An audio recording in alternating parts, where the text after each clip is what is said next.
Mis padres me echaron de casa en acción de gracias, convencidos de que rogaría por clemencia.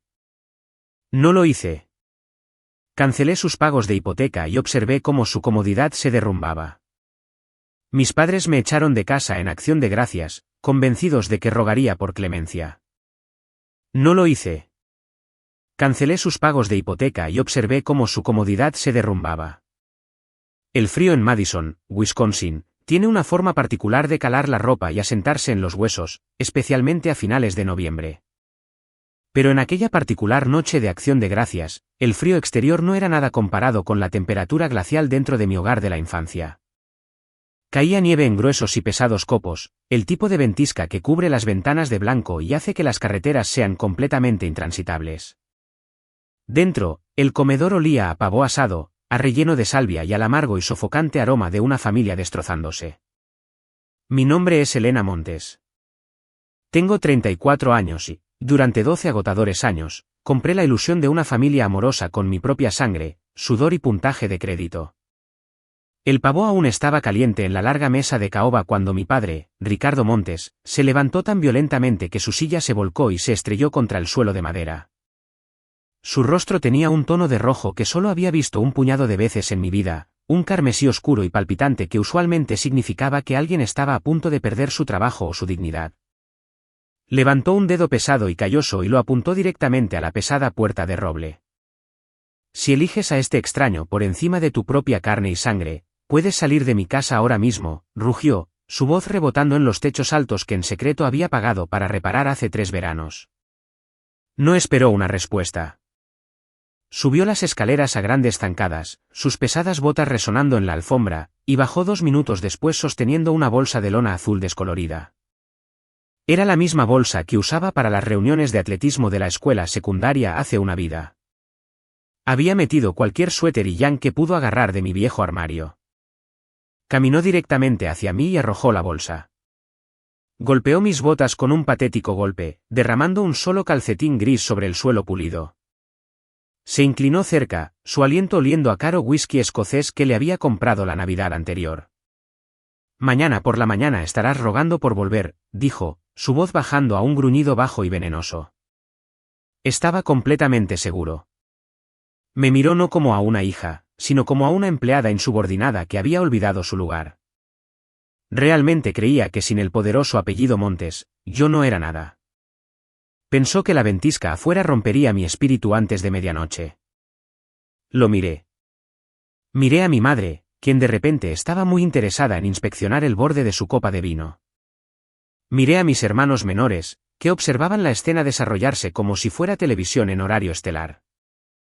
Y luego miré a Andrés, mi novio, que estaba de pie en silencio a mi lado, su presencia un ancla tranquila y firme en una habitación llena de caos. No grité. No lloré. No caí de rodillas para disculparme por el terrible crimen de finalmente defenderme. Me agaché, recogí la bolsa de lona azul descolorida, la cerré y salí por la puerta principal hacia la tormenta aullante. La pesada puerta de madera se cerró de golpe detrás de mí, el cerrojo haciendo clic en su lugar con un chasquido agudo y final. Durante los siguientes días, sentada en la tranquila calidez del apartamento de Andrés, no rogué. En cambio, abrí mi laptop, silenciosa y metódicamente, cerré cada factura, cada suscripción, cada póliza de seguro y cada pago financiero masivo que había estado haciendo a mi nombre para mantener sus vidas perfectas y privilegiadas a flote durante más de una década. Y así, me recosté y observé cómo su mundo cómodo y arrogante colapsaba por completo, un servicio desconectado a la vez. Pero para entender cómo llegué a este momento explosivo, y cómo terminé teniendo las llaves de toda su existencia, tengo que llevarte al principio. Permítanme retroceder 16 años hasta la pequeña y polvorienta oficina trasera de la empresa de suministro de riego de mi padre. Tenía 18 años, recién salida de la escuela secundaria y completamente ingenua. Mi padre había iniciado el negocio de la nada una década antes, transportando tuberías de PVC pesadas y aspersores desde una camioneta oxidada y destartalada. Cuando me gradué, la empresa finalmente comenzaba a generar ganancias reales, expandiéndose a desarrollos residenciales en los suburbios. Mi madre, Isabel, se encargaba de lo que ella llamaba el lado social del negocio. En realidad, Esto significaba que pasaba sus días vistiendo ropa cara, asistiendo a eventos de clubes de jardinería locales y codeándose con propietarios adinerados mientras sorbía vino blanco. Ella era la cara del éxito de la familia Montes, mientras mi padre era el motor ruidoso y agresivo. Yo, por otro lado, se esperaba que fuera la maquinaria silenciosa que mantenía todo funcionando. Empezó de forma bastante inocente.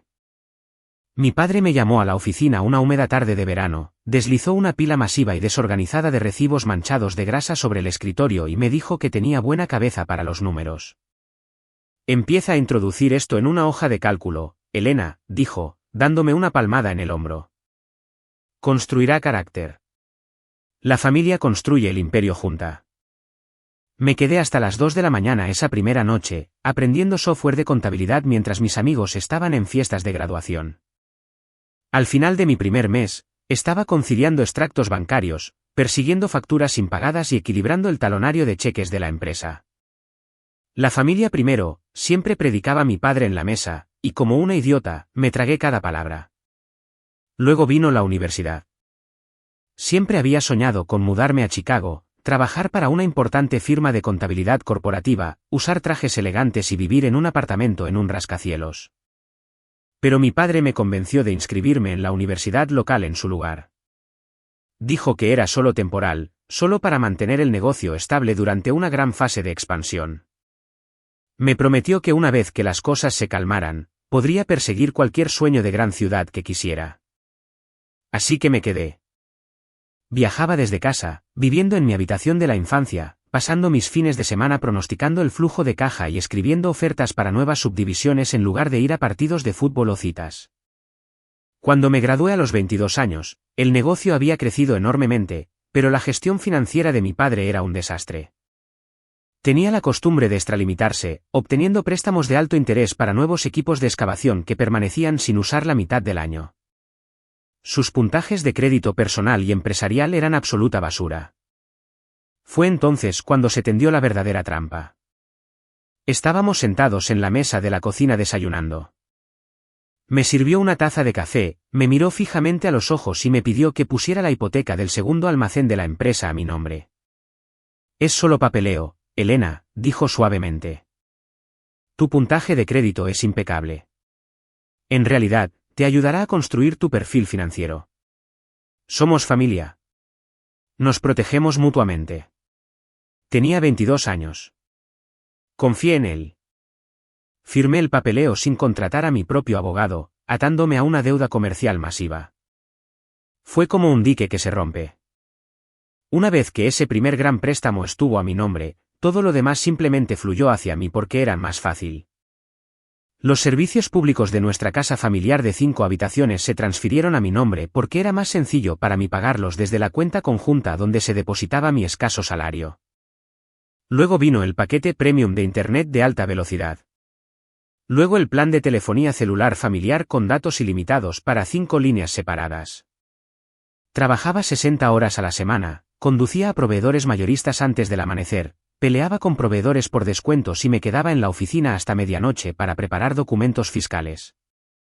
Mi cheque de pago oficial apenas superaba el salario de un empleado de nivel de entrada, a pesar de que funcionaba como directora financiera de una operación local multimillonaria. Cada vez que insinuaba cortésmente que merecía un aumento, o quizás algo de capital real en la empresa que dirigía, mi padre me golpeaba con su arma favorita.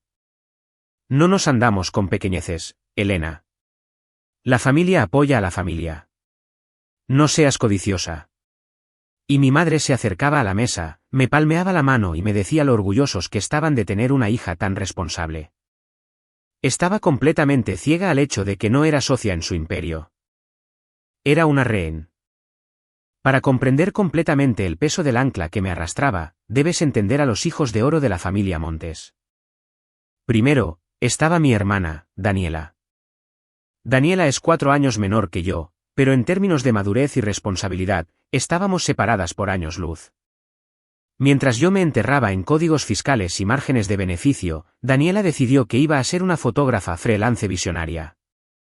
Ahora, no hay nada de malo en perseguir las artes, pero la versión de Daniela de ser artista implicaba principalmente sentarse en cafeterías, actualizar su estética en redes sociales y exigir el equipo de la más alta calidad que el dinero pudiera comprar. Cuando cumplió 22 años, convenció a mis padres de que no podía lanzar su negocio de fotografía de bodas sin una cámara específica, ridículamente cara, y 3 lentes premium. Cuando las tarjetas de crédito de mi padre estaban al límite, simplemente le dijo a Daniela que hablara conmigo. «Solo ponlo en tu tarjeta, Elena», había gimoteado, apoyándose en el marco de la puerta de mi oficina. «Es una inversión. Te pagaré con mi primera gran boda». Lo pagué. $3,500 pasados por mi tarjeta de crédito personal. Ese equipo permaneció en su estuche acolchado en el garaje durante 8 meses antes de que ella se dignara a leer el manual. Pero la cámara fue solo el comienzo. Daniela insistió en que necesitaba un vehículo confiable y de aspecto profesional para ir a las reuniones con clientes. Debido a que sus ingresos eran completamente inexistentes, ningún concesionario la aprobaría. Así que mi padre entró a mi oficina de nuevo, usando ese mismo fuerte chantaje sobre la unidad familiar, y me obligó a ser CEO firmante del arrendamiento de un nuevo SUV de lujo. Cada mes, como un reloj, $450 se evaporaban de mi cuenta para pagar un coche que ni siquiera se me permitía conducir. Daniela trataba mi cuenta bancaria como un pozo mágico de deseos. Había cargos por almacenamiento premium en la nube, suscripciones a software de edición profesional y membresías a asociaciones exclusivas de fotografía. El momento más exasperante llegó hace unos años cuando noté un cargo de $2,000 por vuelos y un hotel frente a la playa en Miami. Cuando la confronté, ella puso los ojos en blanco y dijo que era un retiro crucial de networking para profesionales creativos. Más tarde descubrí, a través de una publicación en redes sociales de un amigo en común, que pasó 4 días bebiendo margaritas en un yate. Cuando exigí la devolución del dinero, mi padre intervino, gritándome por sofocar el proceso creativo de mi hermana. Me tragué mi rabia, pagué la factura de la tarjeta de crédito y seguí trabajando. Luego estaba Mateo, el bebé de la familia, 9 años menor que yo, y el niño de oro indiscutible que no podía hacer nada malo. Si Daniela era una molesta fuga financiera, Mateo era un enorme agujero en el casco de mi vida. Para cuando Mateo alcanzó la edad universitaria, la dinámica en nuestra casa estaba completamente establecida. Elena se encarga de las cosas aburridas de adultos. Todos los demás tienen la oportunidad de encontrarse a sí mismos. Mateo se inscribió en la universidad comunitaria local, supuestamente para estudiar negocios. En realidad, se especializó en dormir hasta el mediodía y jugar videojuegos en línea hasta el amanecer. Abandonó sus clases 3 semestres seguidos. No reprobó, simplemente abandonó por completo porque se olvidó de hacer las tareas. ¿Y quién pagaba la matrícula cada vez que se reinscribía? Yo lo hacía. Transfería los fondos de mi cuenta corriente, rezando para que este fuera el semestre en que finalmente madurara. Su configuración de juegos por sí sola era un monumento a mis salarios robados. Teclados mecánicos brillantes, monitores dobles de alta definición, torres de computadora personalizadas. Pagué el paquete de Internet Gigabit de nivel superior, actualizado 2 veces porque Mateo se quejó de que una fracción de segundo de retraso estaba arruinando su clasificación competitiva. Pero el peor incidente con Mateo, el que realmente demostró lo distorsionada que se había vuelto mi familia, ocurrió cuando tenía 21 años. Conducía su sedán destartalado, enviando mensajes de texto mientras intentaba cambiar una canción, y chocó por detrás a una mujer en un semáforo. Destrozó su parachoques y le causó un latigazo cervical severo. La mujer amenazó con llamar a la policía y presentar una demanda de seguro masiva. Mateo, aterrorizado de tener antecedentes, llamó a nuestro padre llorando. Mi padre me arrastró a la cocina a medianoche. La mujer está dispuesta a llegar a un acuerdo extrajudicial por $8,000 para cubrir los arreglos del coche y sus facturas médicas, me dijo, con el rostro pálido. Nuestras primas de seguro se dispararán si ella denuncia esto. Elena, necesito que le hagas un cheque de tu cuenta de ahorros. O miré con incredulidad. Había estado ahorrando ese dinero durante 3 años, esperando finalmente dar el pago inicial de un pequeño apartamento propio para poder salir de mi habitación de la infancia. Ese es mi dinero para escapar, le dije, con la voz temblorosa. Golpeó la mano sobre el mostrador. «Es tu hermano», gritó. «¿Vas a dejar que un error arruine todo su futuro por unos pocos miles de dólares? Eres egoísta, Elena. Completamente egoísta». Lloré hasta quedarme dormida esa noche. A la mañana siguiente, fui al banco, retiré un cheque de caja de $8,000 y se lo entregué a la mujer. Mateo ni siquiera me miró a los ojos cuando murmuró un rápido «gracias». Volvió a jugar sus videojuegos esa misma tarde. Mi fondo para el apartamento se había ido, y estuve atrapada por otros 5 años. Quizás te preguntes dónde estaba mi madre, Isabel, en todo este caos. Estaba allí mismo, escondiéndose a plena vista, la facilitadora silenciosa que se beneficiaba de mi esclavitud financiera tanto como el resto de ellos. Mi madre nunca gritaba. Nunca exigía cosas como lo hacía mi padre. En cambio, usaba un arma mucho más suave, pero increíblemente mortal, la incompetencia instrumentalizada y la agresión pasiva. Isabel afirmaba que nunca podía entender la tecnología o la banca moderna. «Oh, Elena, eres tan inteligente con los números», me decía con voz dulce, entregándome una pila de sus facturas personales. «Puedes poner esto en tu pequeña hoja de cálculo mágica». Su pequeña hoja de cálculo mágica incluía un enorme cargo automático mensual por una membresía VIP de gimnasio de élite que incluía masajes semanales y acceso a sauna. Incluía paquetes de cable premium para que pudiera ver interminables programas de cocina. Incluía costosos kits de comida orgánica a domicilio que rara vez se molestaba en cocinar. Pero el momento en que la ilusión del dulce amor maternal de mi madre finalmente se hizo añicos ocurrió cuando tenía 28 años. Lo llamo el susto médico. Era a mediados de abril, el pico absoluto de la temporada de impuestos. Había estado trabajando 14 horas al día durante 6 semanas seguidas, a base de café negro y 3 horas de sueño por noche. Estaba sentada en mi escritorio cuando una ola de mareo me golpeó tan fuerte que no podía ver con claridad. Mi pecho se apretó, mi brazo izquierdo se entumeció y me desplomé en el suelo de la oficina. Uno de los trabajadores del almacén me encontró y llamó a una ambulancia. Fui llevada de urgencia a la sala de emergencias, aterrorizada de estar sufriendo un ataque al corazón antes de cumplir los 30. Los médicos me realizaron una batería de pruebas, me conectaron a un EKG y finalmente me diagnosticaron estrés agudo severo y agotamiento físico. Mi cuerpo se estaba literalmente apagando por llevar el peso de 5 adultos. Estuve en esa habitación de hospital estéril y luminosa durante 6 horas, con 4 fluidos goteando en mi brazo. Estaba sola. Había enviado un mensaje de texto a mi chat familiar diciendo que estaba en la sala de emergencias. Nadie vino. Alrededor de las 8 de la noche, mi teléfono celular vibró en la bandeja de plástico junto a mi cama. Era mi madre. Contesté, con la garganta seca, esperando una voz frenética y preocupada preguntando si su hija mayor iba a vivir. Elena, cariño, la voz de Isabel flotó a través del altavoz, sonando ligeramente molesta. Escucha, estoy en la recepción del estudio de yoga y dicen que tu tarjeta de crédito fue rechazada para la renovación de mi membresía. ¿Cambiaste el código postal de la dirección de facturación de nuevo? Me quedé allí, mirando los azulejos del techo suspendido, el pitido constante de mi monitor cardíaco el único sonido en la habitación. Ella no preguntó cómo estaba. No preguntó qué había dicho el médico. Solo le importaba que la tarjeta de plástico que alimentaba su comodidad estuviera experimentando un problema técnico. Le di el código postal de facturación correcto, colgué el teléfono y giré mi cara hacia la pared. No lloré. Algo dentro de mí, algún profundo pozo de devoción filial, simplemente se secó por completo en ese mismo segundo. Me di cuenta entonces de que no era una persona para ellos. Era una utilidad. Era un cajero automático que casualmente respiraba. Y era hora de cerrar el banco. Si encuentras la historia convincente y empática con lo que Elena ha pasado, por favor, dale me gusta al vídeo, suscríbete al canal y deja un comentario con el nombre de la ciudad donde vives. Cada comentario ayuda a que el vídeo llegue a más espectadores. Muchas gracias. Avancemos a mis 30 y tantos años. A estas alturas, era una veterana curtida del circo familiar Montes, completamente insensible a las interminables demandas y al constante drenaje financiero.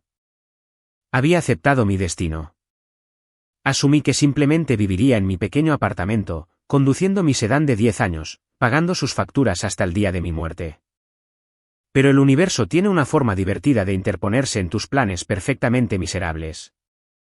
Esa interrupción llegó en forma de un hombre llamado Andrés.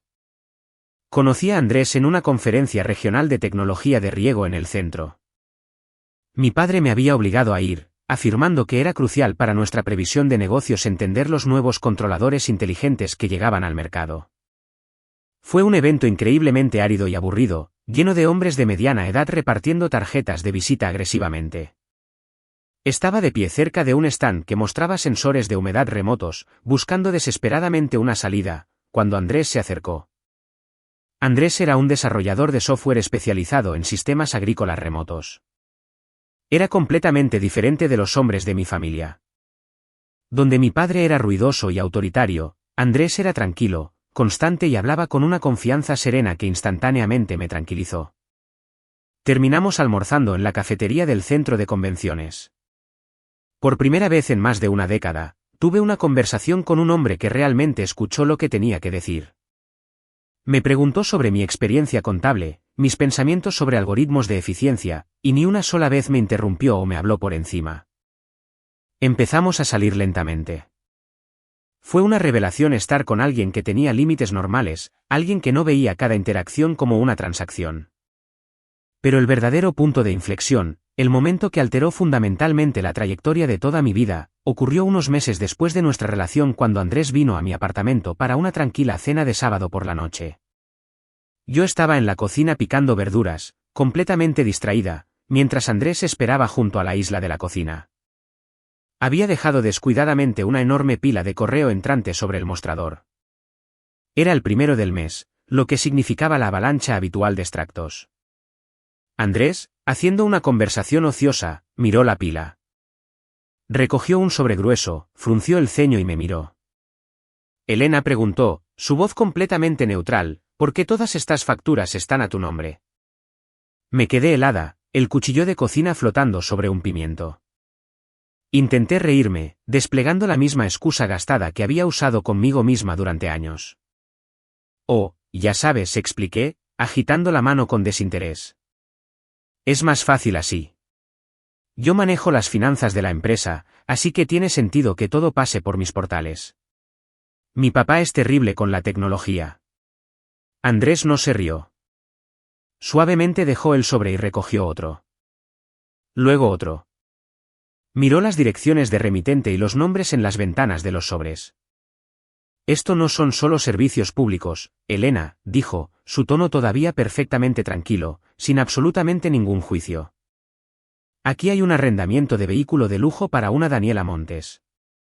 Hay una póliza de seguro médico premium que cubre a 4 adultos.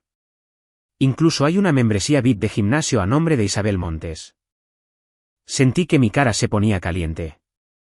Me sentí profunda y profundamente avergonzada, como si alguien acabara de encender un foco brillante en una habitación muy desordenada y sucia en la que me había estado escondiendo en la oscuridad.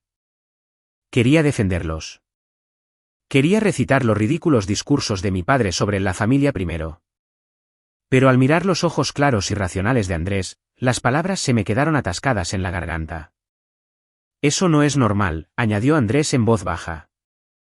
No llamó sanguijuelas a mi familia. No me dijo que era estúpida. Simplemente afirmó un hecho simple e innegable. No era normal que una mujer de unos 30 años cargara con el peso financiero de 4 adultos capaces mientras vivía en un pequeño apartamento y conducía un coche viejo. Esa simple observación, ese espejo de normalidad que me puso delante, resquebrajó los cimientos de todo mi mundo. Esa noche, mucho después de que Andrés se fuera a casa, no pude dormir. El silencio en mi apartamento era ensordecedor, y sus palabras resonaban sin cesar en mi mente, eso no es normal. Me levanté de la cama, preparé una olla de café negro fuerte y abrí mi laptop. Era hora de dejar de esconderme de la verdad. Impulsada por la suave preocupación de Andrés, decidí hacer lo que mejor sabía hacer. Iba a auditar mi propia vida. Abrí una hoja de cálculo de Excel en blanco y comencé a iniciar sesión en cada portal, panel bancario y cuenta de facturación que pude recordar. Llevó horas. Cuanto más hurgaba, más náuseas me daban. Reuní extractos bancarios de toda una década. Clasifiqué meticulosamente cada gasto, creando un libro de contabilidad completo de mi propia explotación. Los números subieron con una velocidad aterradora. Miré el plan de Internet de alta velocidad Premium, actualizado una y otra vez solo para que Mateo pudiera disparar a zombies virtuales sin un milisegundo de retraso.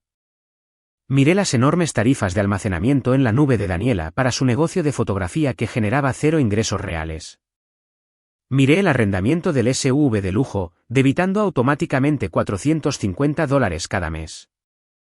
Miré las primas de seguro médico premium que cubría a través del negocio porque mi padre afirmaba que era un beneficio necesario. Incluso encontré el sistema de monitoreo de seguridad del hogar que mi padre insistía en tener, todo facturado directamente a una tarjeta de crédito a mi nombre. Cuando el sol comenzó a salir, proyectando una luz pálida y fría a través de mis persianas, presioné el botón de autosuma en la parte inferior de la columna. El número final me devolvió la mirada, brillando en la pantalla, completamente devastador, más de $80,000. $80,000 en contribuciones directas y no esenciales a la comodidad de mi familia durante los últimos 12 años. Viajes para Daniela, equipos de juego para Mateo, días de spa para Isabel y miles de pequeños cortes invisibles que desangraron mis ahorros. Y eso ni siquiera incluía los $23,000 en servicios públicos, impuestos a la propiedad y pagos de hipoteca que había canalizado desde mis propias cuentas solo para mantener el techo sobre sus cabezas porque mi padre se negaba a presupuestar correctamente. Le mostré a Andrés la hoja de cálculo el siguiente fin de semana cuando nos reunimos para tomar un café en una tranquila cafetería del centro. Estaba temblando. Me sentía como una tonta monumental. Sentía que había tirado toda mi juventud para financiar sus delirios de grandeza. Andrés se desplazó por las filas y columnas, su rostro una máscara de tranquila concentración. Cuando finalmente levantó la vista, se acercó a la mesa y me tomó la mano. Esto es un trabajo a tiempo completo además de tu trabajo real, dijo suavemente. Has sido asfixiada financieramente. Sugirió una estrategia. Me dijo que codificara con colores la hoja de cálculo. Verde para gastos comerciales esenciales que estaba legalmente obligada a pagar. Amarillo para gastos familiares compartidos que debían ser transferidos. Y rojo para las sanguijuelas puramente personales que debían ser eliminadas de inmediato. No me presionó. Me dijo explícitamente que no cambiara nada aún, solo que viera el patrón claramente. Escucharle validar mi realidad rompió algo dentro de mí. Por primera vez en 12 años, la presa cedió por completo, y me senté en esa cafetería y lloré. Lloré por la carrera de contabilidad corporativa en Chicago que nunca pude tener. Lloré por el pago inicial de una casa que se destinó al acuerdo del accidente de Mateo. Lloré por la hija que yacía sola en una sala de emergencias mientras su madre se preocupaba por una membresía de gimnasio. Lloré hasta que no me quedaron lágrimas. Y cuando terminé, la tristeza se había ido, completamente reemplazada por una ira fría, aguda y calculadora. Ya no era una víctima. Era una contadora preparándose para la auditoría más importante de mi vida. La transición de una dócil y complaciente alfombra a una mujer que conspiraba activamente para su propia liberación no ocurrió de la noche a la mañana. Fue un proceso silencioso y metódico. Sabía que si simplemente estallaba y les gritaba, mi padre usaría sus tácticas de manipulación típicas, mi madre lloraría y los hermanos se unirían contra mí. Necesitaba una estrategia. Necesitaba una cápsula de escape, y necesitaba construirla completamente en secreto. El primer paso fue asegurar mi propia máscara de oxígeno. Durante años, había dependido del escaso salario que mi padre depositaba en una cuenta corriente conjunta, lo que hacía que mi dinero fuera fácilmente accesible y altamente visible para él. Pasé un almuerzo caminando a un banco diferente a 3 pueblos de distancia y abrí una cuenta individual nueva y de alto rendimiento solo a mi nombre. Configuraré contraseñas seguras, facturación sin papel y una dirección de correo electrónico completamente separada para los extractos. Luego, necesitaba ingresos independientes. Tenía 12 años de experiencia contable caótica y dura gestionando el absoluto desorden de la empresa de mi padre. Era increíblemente buena en lo que hacía. En silencio, comencé a aceptar clientes de contabilidad freelance por las tardes y los fines de semana. Comencé con una empresa de jardinería local que estaba desesperada por la preparación trimestral de impuestos. Luego, recogí una boutique en el centro que necesitaba que sus libros fueran limpiados antes de una auditoría importante. En 2 meses, tenía 5 clientes estables y que pagaban. Cada $1 de esos trabajos freelance fue directamente a mi nueva cuenta secreta. Era embriagador. Por primera vez en mi vida adulta, observé cómo crecía un saldo bancario sin la aterradora anticipación de que Daniela necesitara una nueva lente o Mateo exigiera la matrícula universitaria. Ese número creciente en mi cuenta segura no era solo dinero. Era libertad. Era un escudo. Al mismo tiempo, comencé a imprimir resúmenes mensuales de las finanzas de la empresa y mis pasivos personales. Compré una pesada caja fuerte ignífuga, la escondí en la parte trasera del armario de mi apartamento y guardé la evidencia física de su drenaje financiero. Estaba construyendo un caso sólido e innegable. El cambio psicológico dentro de mí fue profundo. Dejé de ver a los miembros de mi familia como seres queridos que necesitaban mi ayuda y comencé a verlos como acreedores hostiles. Cuando mi madre mencionaba casualmente un hermoso juego de muebles de patio que vio en un catálogo, dejando la revista abierta en mi escritorio, ya no sentía ese familiar punzada de culpa y obligación. En cambio, solo sonreía, asentía que era precioso y tiraba el catálogo a la papelera de reciclaje en cuanto ella salía de la habitación. Andrés fue mi caja de resonancia durante todo esto. Dábamos largos paseos nocturnos alrededor del lago Monona, y yo le informaba sobre mis clientes freelance y mi creciente fondo de escape. Nunca me presionó para que me moviera más rápido de lo que estaba lista. Entendió que desentrañar una red de 12 años de abuso financiero requería precisión, no solo emoción pura. Ya no era solo la maquinaria silenciosa de la familia Montes. Era la arquitecta de mi propia estrategia de salida, y la base finalmente era lo suficientemente sólida como para ponerla a prueba. Armada con mi cuenta secreta y una nueva autoestima, decidí que era hora de hacer una prueba de estrés en la dinámica familiar. Necesitaba ver cómo reaccionarían a la palabra no. No tuve que esperar mucho para una oportunidad. Comenzó con Mateo. Me acorraló en la cocina una mañana, sosteniendo una impresión de una gran tienda de electrónica. Anunció con confianza que necesitaba absolutamente una laptop de primera línea de $2,000 para sus próximos cursos en línea. Afirmó que su configuración actual, que yo había pagado 8 meses antes, estaba obsoleta y bloqueaba su software de estudio. Antes del despertar, yo habría suspirado, le habría dado una breve charla y luego le habría entregado mi tarjeta de crédito. Esta vez, miré la impresión, la doblé cuidadosamente y se la devolví. Anoche revisé tu expediente universitario, Mateo, dije con calma, sirviéndome una taza de café. Has obtenido 0 créditos en los últimos 3 semestres. No necesitas una nueva laptop para clases a las que no asistes. La respuesta es no. Mateo me miró como si acabara de hablar un idioma extranjero. Su boca se abrió. Cuando el shock pasó, el derecho afloró. Me acusó de sabotear su futuro, hizo un berrinche masivo e inmediatamente corrió a quejarse a nuestro padre. 2 días después, Daniela proporcionó la segunda prueba. Entró a la oficina mientras yo estaba conciliando cuentas de proveedores y exigió $1,200 por un lente de retrato especializado. Afirmó que era una emergencia absoluta para una boda que supuestamente iba a fotografiar el próximo mes. Levanté la vista de mis hojas de cálculo. No, dije simplemente. Tus 3 últimas lentes están acumulando polvo en el garaje, Daniela. Usa una de esas. La reacción fue explosiva. La voz de Daniela resonó por el almacén, sacando a mi padre de su oficina. Ricardo irrumpió, su rostro ya adquiriendo ese peligroso tono rojo. Exigió saber por qué estaba siendo tan increíblemente mezquina y egoísta. Sacó su arma favorita, gritando como la familia apoya a la familia y como yo estaba sofocando la carrera de mi hermana por unos centavos. Para mantener la paz temporalmente y evitar que él investigara mis cuentas y descubriera mi plan de salida, transferí el dinero de mi fondo secreto freelance. Pero el daño a la dinámica familiar ya estaba hecho. Mi vacilación, mi repentina falta de voluntad para ser su cajero automático ciego, desencadenó una campaña masiva de difamación.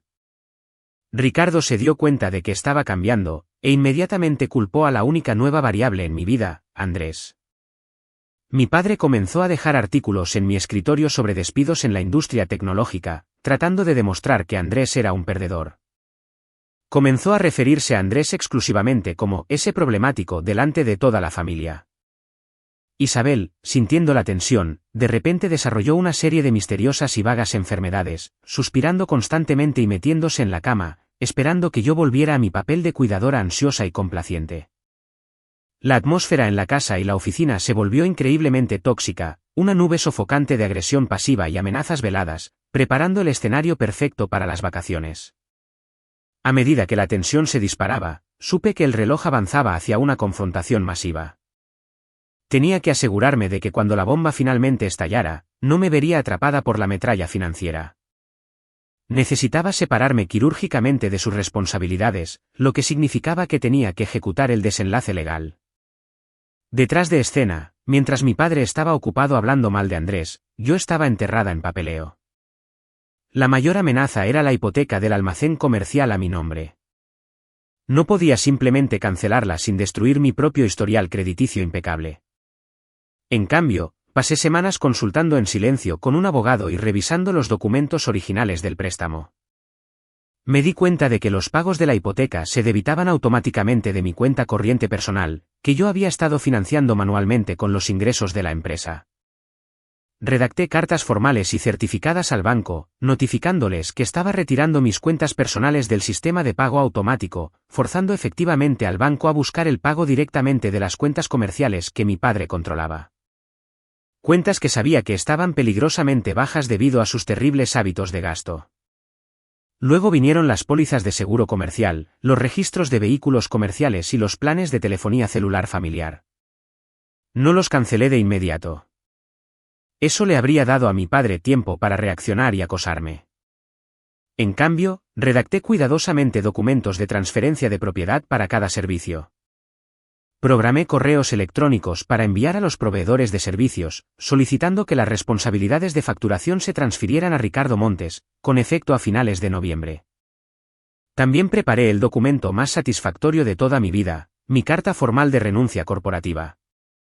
Describí mis 12 años de servicio, enumeré mi salario severamente subvalorado y declaré claramente que renunciaba como controladora financiera de la empresa, con efecto inmediato tras la entrega. Mi padre debió sentir que me estaba alejando porque sus tácticas de control se volvieron desesperadas. A principios de noviembre, Andrés y yo habíamos planeado una escapada tranquila de fin de semana a Milwaukee. Habíamos reservado un buen hotel y planeado hacer algunos recorridos por cervecerías. Eran mis primeras vacaciones reales en 4 años. Lo mencioné casualmente durante una miserable cena familiar de domingo. Ricardo inmediatamente golpeó su tenedor contra la mesa. «Cancélalo», ordenó, mirándome fijamente a través de la mesa. «Tenemos horas extras obligatorias el próximo fin de semana. Necesitamos hacer un recuento completo del inventario del almacén antes de la helada de invierno». Sabía con certeza que el recuento de inventario no vencía hasta dentro de un mes. Era una pura y maliciosa jugada de poder. Quería demostrar que era dueño de mi tiempo, y quería humillar a Andrés obligándome a cancelar nuestros planes. Lo miré, sintiendo la pesada caja fuerte ignífuga con la evidencia en mi apartamento, sintiendo la seguridad de mi cuenta bancaria freelance, y sabiendo que los documentos de transferencia ya estaban firmados y listos para ser desplegados. No discutí. Solo asentí lentamente y dije que me encargaría del inventario.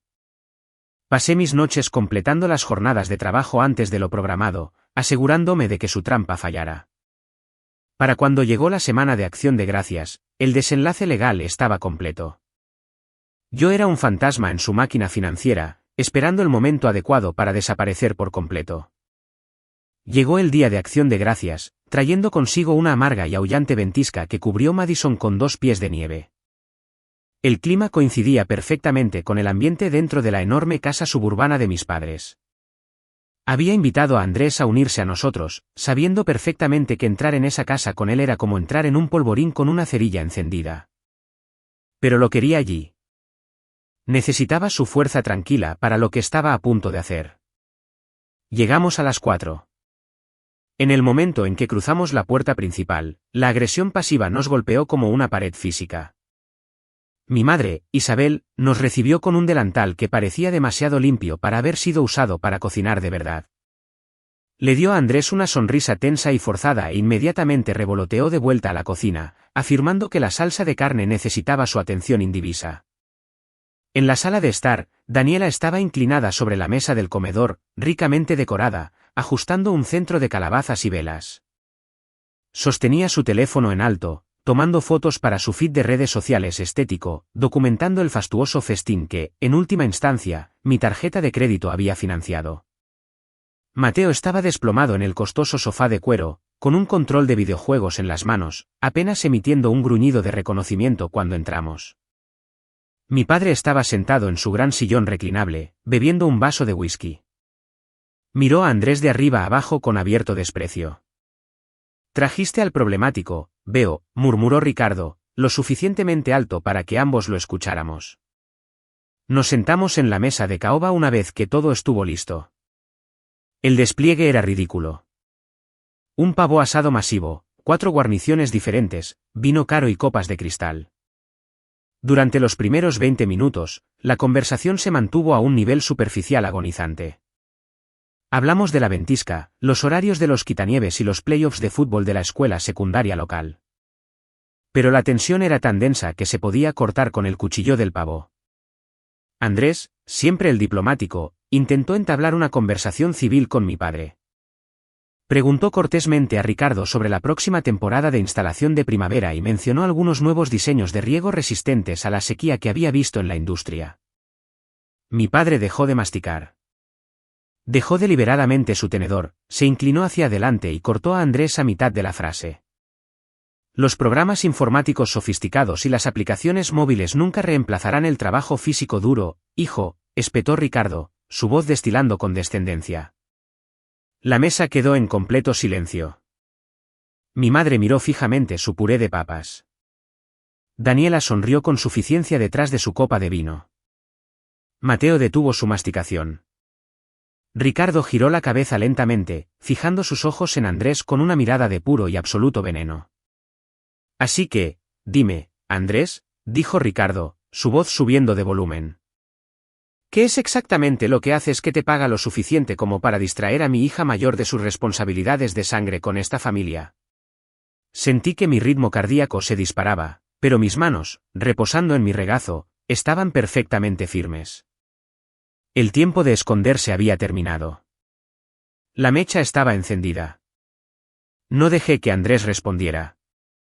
Respiré lenta y profundamente, miré directamente la cara roja y arrogante de mi padre, y hablé con una voz aterradoramente tranquila. Andrés no me está distrayendo de nada, dije, mi voz resonando ligeramente en el silencioso comedor. Ya he presentado mi renuncia formal al servidor de la empresa. Es efectiva mañana por la mañana a las 9. La reacción fue instantánea. La mandíbula de mi padre literalmente cayó. Mi madre se quedó inmóvil, una cuchara de servir flotando a medio camino entre el tazón y su plato.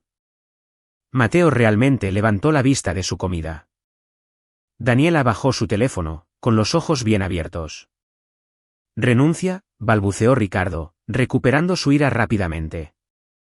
«No puedes alejarte de esta familia. No puedes renunciarnos».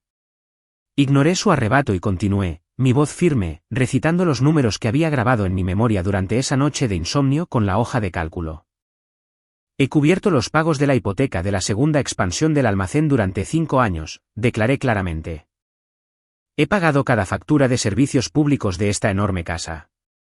He cubierto el arrendamiento de lujo del coche de Daniela, el seguro médico premium para los 4 y la matrícula universitaria desperdiciada de Mateo durante 12 años.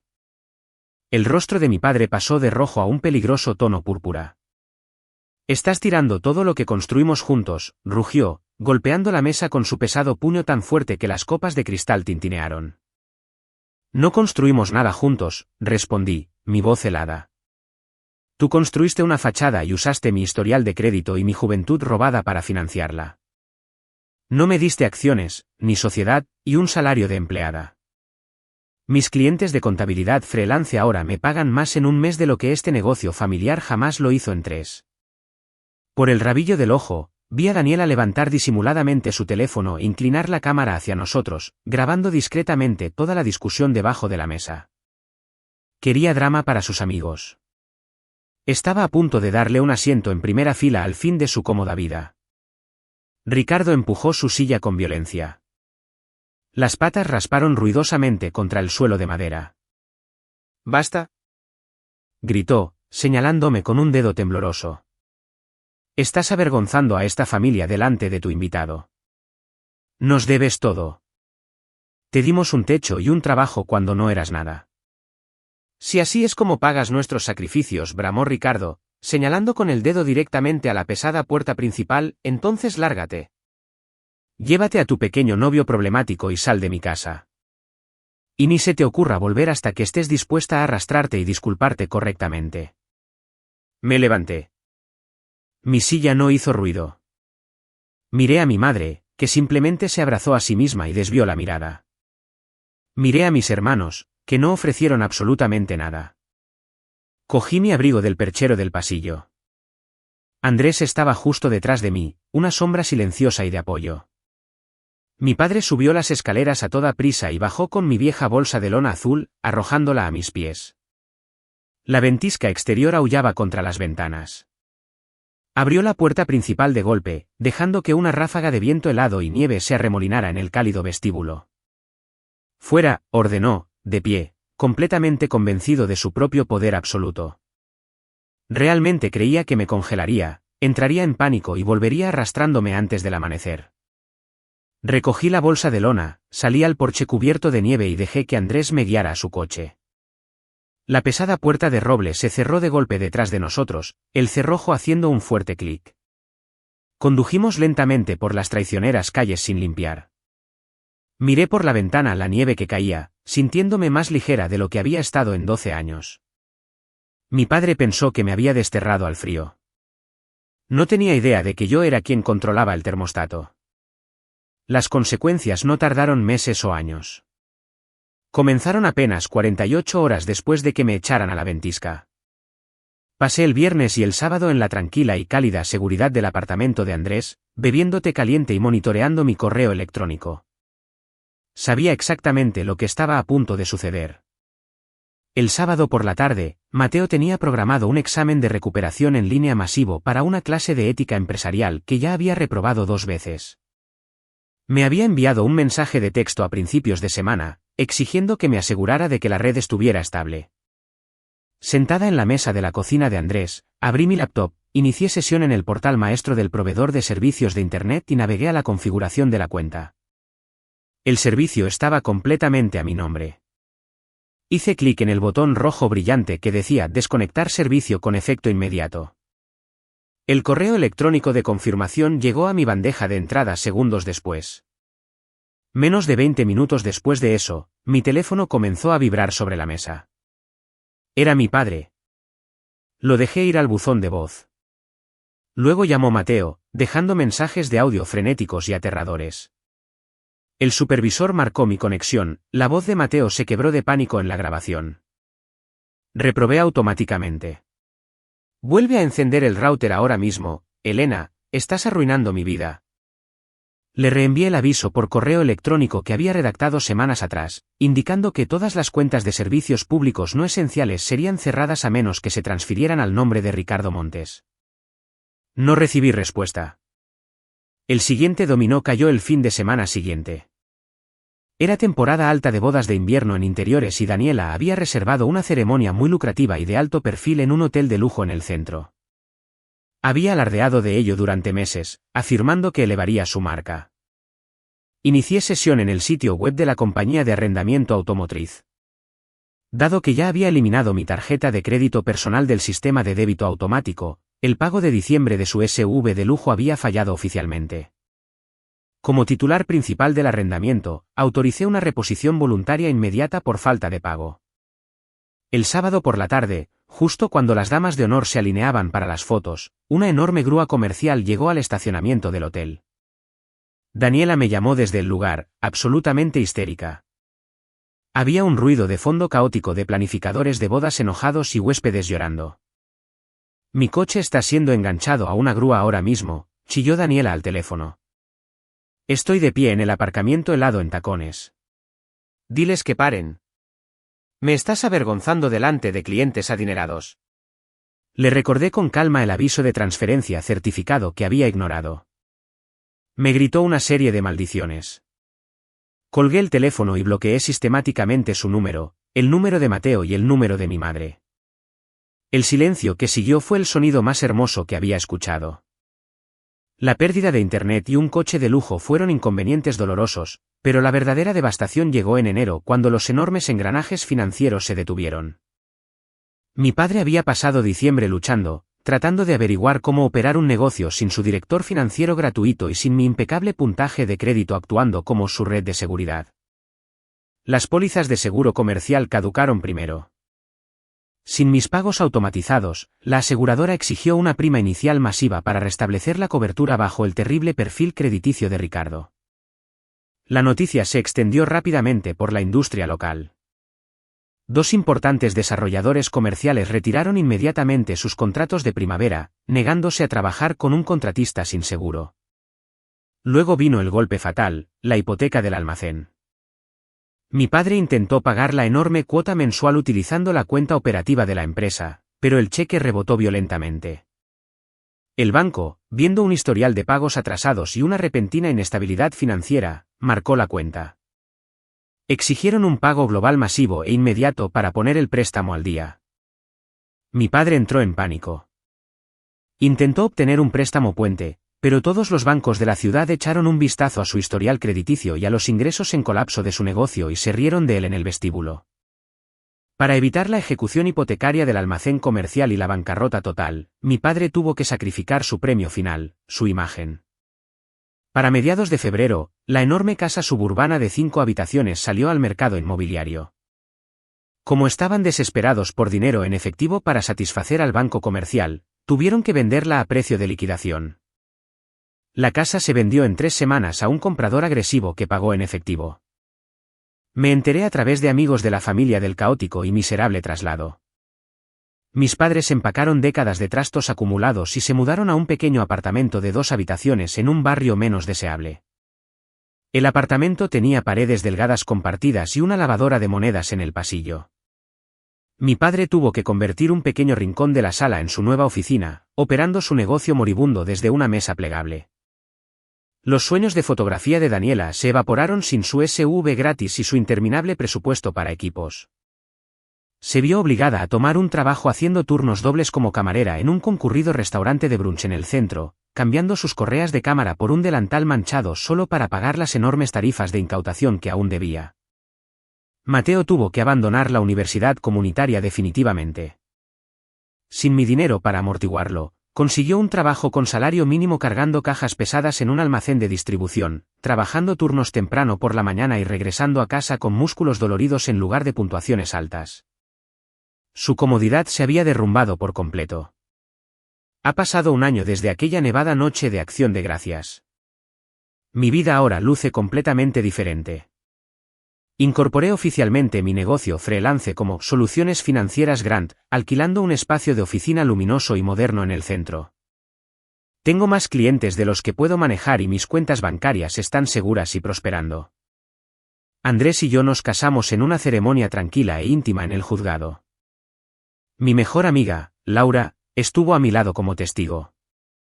No hubo enormes facturas de catering, ni sesiones de fotos estéticas, y absolutamente ningún drama familiar. Compramos una hermosa y modesta casa de 3 habitaciones en un suburbio tranquilo. Andrés pasa sus fines de semana felizmente jugando con prototipos de casas inteligentes en nuestro patio trasero y yo paso mis fines de semana haciendo lo que quiero.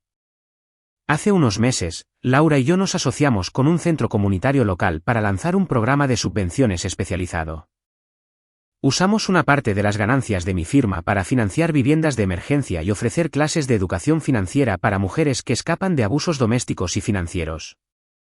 Ayudar a otras mujeres a construir sus propias cápsulas de escape ha sido la experiencia más sanadora de mi vida. No he hablado una sola palabra con mi familia desde el día en que el coche de Daniela fue remolcado. Permanecen bloqueados en todas las plataformas. Sin embargo, la semana pasada, cuando fui a revisar mi correo físico en la oficina, encontré un sobre blanco liso. Reconocí la caligrafía nítida e inclinada de inmediato. Era de mi madre, Isabel. Me senté en mi escritorio, mirando el sobre. Sabía exactamente lo que había dentro. Sería una obra maestra de agresión pasiva. Sería una carta llena de vagas disculpas, fuertes sentimientos de culpa y afirmaciones de que había destruido despiadadamente nuestra hermosa familia por un poco de dinero. Sería una invitación para que regresara, para perdonara y para que, lentamente, volviera a abrir mi billetera. No sentí ira. No sentí tristeza. Solo sentí una profunda sensación de paz. Tomé un grueso marcador negro de mi cajón, escribí «devolver al remitente» en la parte delantera del sobre y lo dejé caer de nuevo en el buzón de correo saliente sin abrirlo. Perdieron la casa, su estatus y la vida fácil que construyeron sobre mis espaldas. La reciente carta de mi madre afirmaba que destruía la familia por un poco de dinero.